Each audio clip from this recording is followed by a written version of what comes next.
हर minute, हर सांस के साथ हम कुछ ऐसा अंदर ले रहे हैं जो दिखाई नहीं देता, लेकिन धीरे धीरे शरीर को अंदर से खत्म कर रहा है।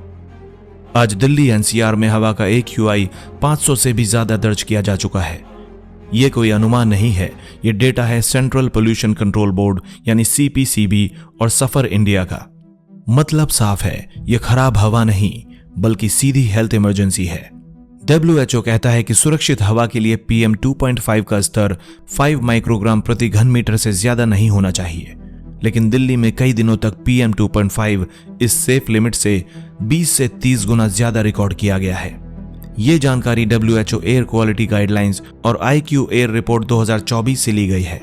इस समय भारत की स्थिति और भी गंभीर होती जा रही है। State of global air report 2024, जिसे हेल्थ इफेक्ट्स इंस्टीट्यूट और यूनिसेफ ने जारी किया, उसके मुताबिक सिर्फ साल 2021 में भारत में लगभग 21 लाख लोगों की मौत सीधे तौर पर वायु प्रदूषण से जुड़ी बीमारियों की वजह से हुई।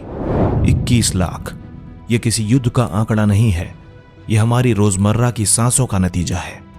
The Lancet planetary health journal के मुताबिक वायु प्रदूषण बच्चों के फेफड़ों की ग्रोथ को स्थायी रूप से नुकसान पहुंचा रहा है। आज भारत में हर तीसरा बच्चा ऐसे शहर में पैदा हो रहा है जहां की हवा WHO के सेफ स्टैंडर्ड से कई गुना ज्यादा जहरीली है। और सवाल उठता है, इतना जहर आ कहां से रहा है?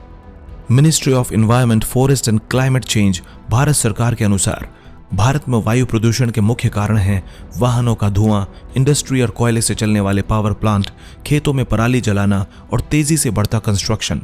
लेकिन सबसे चौंकाने वाली बात अब आती है। एक ऐसा देश जो 10 से 15 साल पहले दिल्ली से भी ज्यादा प्रदूषित शहरों के लिए बदनाम था, आज वही देश अपने शहरों की हवा को 40 से 50% तक साफ कर चुका है। ये सिर्फ दावा नहीं है, ये डेटा है Chinese ministry of ecology and environment और वर्ल्ड बैंक रिपोर्ट्स का। उस देश का नाम है चाइना। तो चीन ने ऐसा क्या किया जो भारत अब तक नहीं कर पाया? और अगर चीन इस लड़ाई को जीत सकता है तो क्या भारत भी जीत सकता है? यही जानने के लिए अब हमें पीछे जाना होगा, प्रदूषण के इतिहास में और समाधान की उस कहानी में जिसने चीन की हवा बदल दी। हर साल सर्दियों में दिल्ली NCR की हवा एक पैटर्न फॉलो करती है और 2025 में भी वही हुआ। AQI 450 से ज्यादा पहुंचने पर सरकार को GRAP के सबसे सख्त स्तर जैसे कदम लेने पड़े। लेकिन यह संकट सिर्फ दिल्ली का नहीं है। अब ग्लोबल रैंकिंग की बात सुनिए। IQ एयर की वर्ल्ड एयर क्वालिटी रिपोर्ट 2024 के मुताबिक आसाम के बिर्निहाट को दुनिया का सबसे प्रदूषित शहर दिखाया गया। वहीं अगर दुनिया की सबसे पोल्यूटेड कैपिटल्स की बात करें तो दिल्ली सबसे ऊपर रही। अब सवाल यह नहीं कि हवा खराब है, सवाल यह है कि इसका शरीर पर क्या असर पड़ रहा है। State of global air report 2024 health effects institute की रिपोर्ट यूनिसेफ रिसोर्स में भी उपलब्ध है। ये रिपोर्ट बताती है कि एयर पोल्यूशन 2021 में ग्लोबली 8.1 मिलियन मौतों से जुड़ा था और यह दुनिया में मृत्यु के सबसे बड़े रिस्क फैक्टर में शामिल है। और इसी रिपोर्ट पर आधारित इंडिया का सबसे बड़ा आंकड़ा सामने आया। साल 2021 में भारत में लगभग 21 लाख मौतें वायु प्रदूषण से जुड़ी हुई थीं और ये मौतें सिर्फ सांस की बीमारी तक सीमित नहीं है। इसी रिपोर्ट के अनुसार एयर पोल्यूशन का डिजीज बर्डन ज्यादातर नॉन कम्युनिकेबल डिजीज से जुड़ा हुआ है, जैसे heart disease, stroke, diabetes, lung cancer और COPD जैसे रोग। यानी हवा में मौजूद सूक्ष्म कण PM 2.5 केवल फेफड़ों तक नहीं रुकते, वे खून के रास्ते शरीर के अलग अलग सिस्टम को प्रभावित कर सकते हैं। यही वजह है कि आज कई परिवारों में खांसी, सांस फूलना, चेस्ट टाइटनेस, आंखों में जलन ये नॉर्मल लगने लगे हैं, जबकि ये वार्निंग सिग्नल हैं। अब सबसे बड़ा सवाल ये खड़ा होता है कि इतना प्रदूषण आ कहां से रहा है? क्या ये सिर्फ गाड़ियों का धुआं है, या फैक्ट्रीज, या खेतों में जलने वाली पराली, या फिर कंस्ट्रक्शन की धूल? क्योंकि जब तक हम सोर्स नहीं पकड़ेंगे हम सिर्फ सिम्टम्स पर लड़ेंगे, बीमारी पर नहीं। ये जहरीली हवा बनती कहां है? दिल्ली NCR की हवा इतनी खराब क्यों होती है? क्या इसकी सिर्फ एक वजह है? नहीं, ये कई वजहों का मिला जुला नतीजा है। दरअसल सर्दियों में हवा की रफ्तार बहुत कम हो जाती है, ठंडी हवा ऊपर नहीं उठ पाती और नीचे ही फंसी रहती है।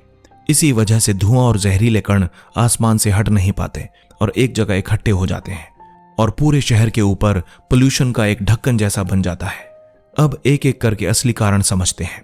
पहला कारण, सड़क और निर्माण की धूल।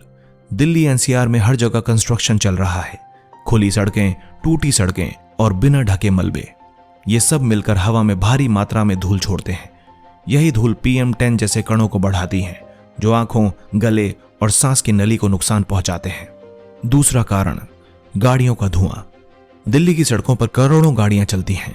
इनसे निकलने वाला धुआं सिर्फ काला धुआं नहीं होता, इसमें ऐसे महीन कण होते हैं जो सीधे फेफड़ों के अंदर तक चले जाते हैं। ट्रैफिक जाम में फंसी गाड़ियां प्रदूषण को और भी तेजी से बढ़ा देती हैं। तीसरा कारण, पराली और कचरा जलाना। हर साल अक्टूबर-नवंबर में खेतों में पराली जलाने से भारी धुआं उठता है। यह धुआं हवा के साथ दिल्ली एनसीआर तक पहुंच जाता है और यहां के प्रदूषण के साथ मिलकर हवा को और ज्यादा जहरीला बना देता है। सिर्फ पराली ही नहीं, शहरों में कचरा, लकड़ी और ईंधन जलाना भी हवा को खराब करता है। चौथा कारण, फैक्ट्रियां और पावर प्लांट। दिल्ली और आसपास के इलाकों में इंडस्ट्री और बिजली बनाने वाले प्लांट भी मौजूद हैं। इनसे निकलने वाला धुआं सर्दियों में जमीन के पास ही फंस जाता है और प्रदूषण बढ़ाता है। अब सवाल उठता है कि यह समस्या हर साल और भी गंभीर क्यों होती जा रही है? क्योंकि गाड़ियां बढ़ रही हैं, निर्माण तेज हो रहा है, ऊर्जा की मांग बढ़ रही है, लेकिन हवा को साफ रखने की रफ्तार उतनी तेज नहीं है। यानी समस्या सिर्फ एक नहीं है, यह पूरे सिस्टम की समस्या है। और जब समस्या पूरे सिस्टम की हो तो समाधान भी सिर्फ एक नियम या एक योजना से नहीं होगा। अगले भाग में हम देखेंगे जब दुनिया के दूसरे देशों ने इसी तरह की जहरीली हवा का सामना किया तो उन्होंने क्या फैसले लिए, और इसके बाद जानेंगे चीन की कहानी, एक ऐसा देश जिसने प्रदूषण को भाग्य मानकर स्वीकार नहीं किया बल्कि उससे लड़ने का फैसला किया। दुनिया ने प्रदूषण से कैसे लड़ाई लड़ी? आज जो दिल्ली एनसीआर में हो रहा है, दुनिया के कई बड़े शहर ये दौर पहले ही देख चुके हैं। और एक बात बिल्कुल साफ है, जब सरकारें कड़े फैसले लेती हैं तभी हवा बदलती है। सबसे पहले चलते हैं लंदन। 1952 में लंदन में एक भयानक घटना हुई, ग्रेट स्मॉग ऑफ लंदन। सिर्फ 5 दिनों में ही लंदन शहर इतना धुएं में डूब गया कि सड़क पर चलना मुश्किल हो गया। बाद के आंकलनों में इस स्मॉग से लगभग 12,000 मौतों का अनुमान बताया गया था। उस घटना ने पूरी दुनिया को चेतावनी दे दी, अगर कोयला, धुआं और शहरों की प्लानिंग को कंट्रोल नहीं किया तो डेवलप्ड और मॉडर्न सिटी भी सांस नहीं ले पाएगी। अब चलते हैं अमेरिका। अमेरिका ने 1970 में क्लीन एयर एक्ट के जरिए बड़े स्तर पर नियम बनाए। फैक्ट्रियों और गाड़ियों के एमिशन पर सख्ती, मॉनिटरिंग और स्टैंडर्ड्स। यूएस ईपीए के अनुसार 1970 से 2019 के बीच कॉमन एयर पॉल्यूटेंट्स में 77% तक गिरावट दर्ज हुई, जबकि उनकी इकोनॉमी बढ़ती रही। यानी इकोनॉमिक ग्रोथ और क्लीन एयर साथ साथ संभव है अगर पॉलिसी स्ट्रांग हो। अब आते हैं चीन पर, जहां कहानी सबसे ड्रामेटिक है। 2010 के आसपास चीन के कई बड़े शहर, खासकर बीजिंग, स्मॉग के लिए दुनिया भर में बदनाम हो चुके थे। लोगों को हमेशा मास्क पहनकर रखना पड़ता था, विजिबिलिटी गिर जाती थी और पब्लिक एंगर बढ़ रहा था। फिर 2013 में चीन ने एक बड़ा नेशनल प्लान लॉन्च किया, air pollution prevention and control action plan 2013। ये प्लान स्टेट काउंसिल ने जारी किया था। इसके बाद 2014 में चीन के प्रीमियर ने साफ शब्दों में कहा, हम प्रदूषण के खिलाफ वॉर घोषित करेंगे। और ये वॉर सिर्फ भाषणों तक सीमित नहीं रही, इसका असर ग्राउंड पर भी दिखाई दिया, अलग अलग एक्शंस के रूप में। यूनिवर्सिटी ऑफ शिकागो की AQLI ब्रीफिंग के अनुसार 2013 के एक्शन प्लान में बहुत बड़े स्तर पर निवेश की बात आती है, लगभग $270 बिलियन, और बीजिंग सिटी लेवल पर अलग से फंडिंग का उल्लेख भी मिलता है। फिर चीन ने लगातार कई साल तक coal control, industrial upgrades, vehicle rules और मॉनिटरिंग पर काम किया। और आज भी चाइना अपनी ब्लू स्काइज वाली स्ट्रेटजी के तहत टारगेट्स तय करता है। फरवरी 2025 की राउटर्स की रिपोर्ट के मुताबिक चाइना ने 2025 के अंत तक severe air pollution effectivity eliminate करने का लक्ष्य बताया और 2024 में सिटीज का एवरेज PM2.5 29.3 माइक्रोग्राम पर घन मीटर रिपोर्ट किया। यानी दुनिया ने जब जब हवा साफ की, 3 चीजें कॉमन रहीं, कड़े कानून, सख्त इन्फोर्समेंट, लंबे समय तक लगातार काम। आगे जानते हैं चीन ने कौन कौन से कॉन्क्रीट कदम उठाए जिनसे PM2.5 सच में नीचे आया, और वही मॉडल भारत में कैसे अप्लाई हो सकता है। चीन ने ऐसा क्या किया जिससे उसकी हवा सच में बेहतर हो गई? चीन की सबसे बड़ी सोच ये थी कि प्रदूषण को उसने मजबूरी नहीं माना, उसने इसे एक समस्या माना और फिर इसे योजना बनाकर हल किया। करीब 2013 के आसपास चीन के हालात भी दिल्ली जैसे ही खतरनाक थे। बीजिंग और दूसरे बड़े शहरों में धुआं, मास्क, सांस की तकलीफ, सब कुछ आम बात बन चुकी थी। लेकिन उसी समय चीन की सरकार ने फैसला किया, अब आधे अधूरे कदम नहीं, अब सीधी और सख्त कार्रवाई होगी। पहला कदम, कोयले पर कंट्रोल। चीन में बिजली और हीटिंग के लिए बहुत ज्यादा कोयला जलाया जाता था।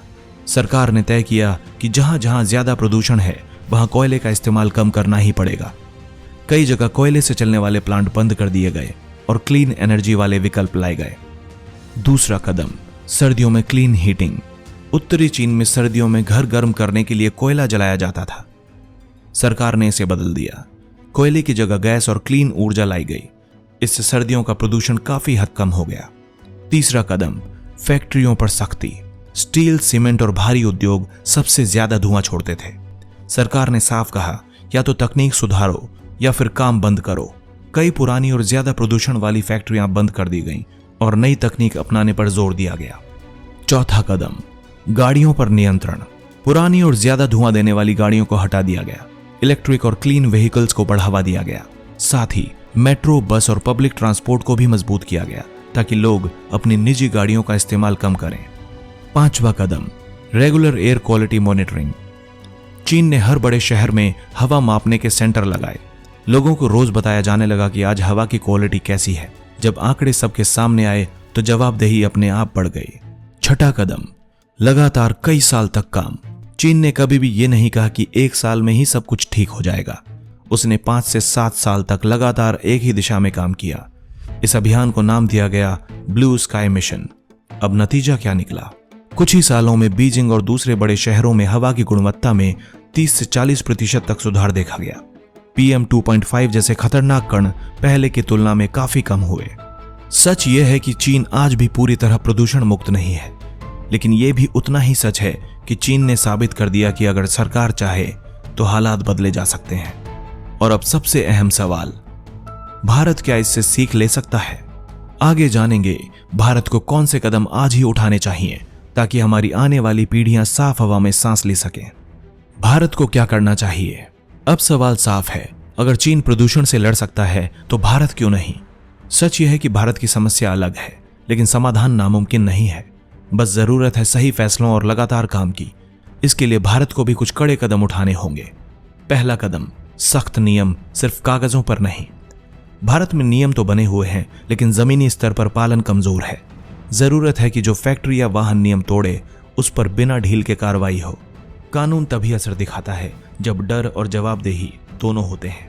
दूसरा कदम, गाड़ियों पर असली कंट्रोल। शहरों में गाड़ियों की संख्या लगातार बढ़ रही है।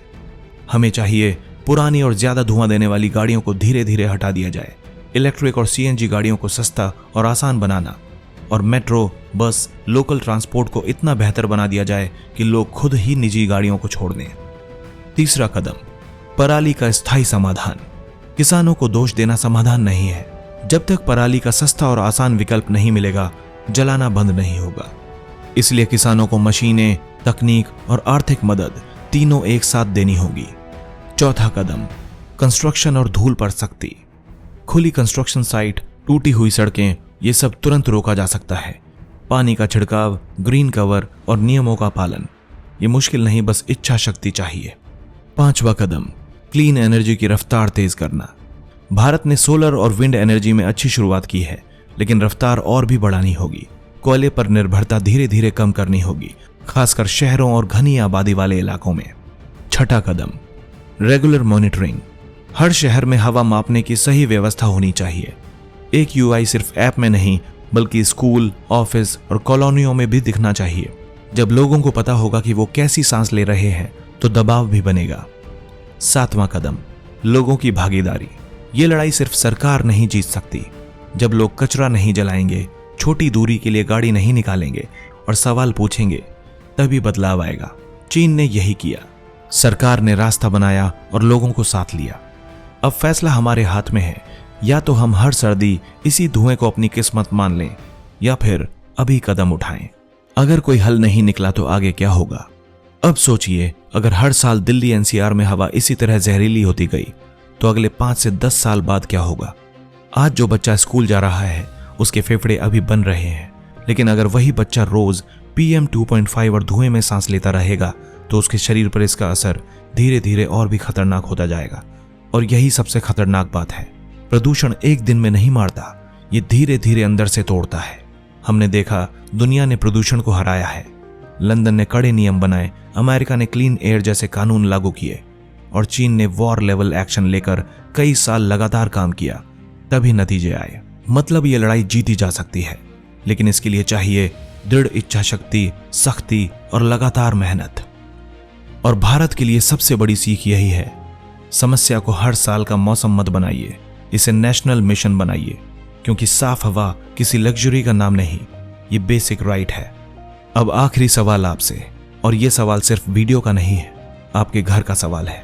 अगर आज भी हम धूल, धुआं, कचरा जलाना और नियम तोड़ना छोटी बात मानते रहे, तो क्या हम अपनी आने वाली पीढ़ियों को साफ हवा दे पाएंगे, या फिर उनके लिए सांस लेना ही सबसे बड़ी चुनौती बन जाएगा?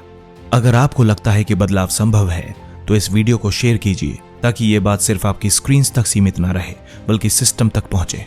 और कमेंट में बताइए, आपके हिसाब से प्रदूषण कम करने के लिए भारत को सबसे पहले कौन सा कदम उठाना चाहिए।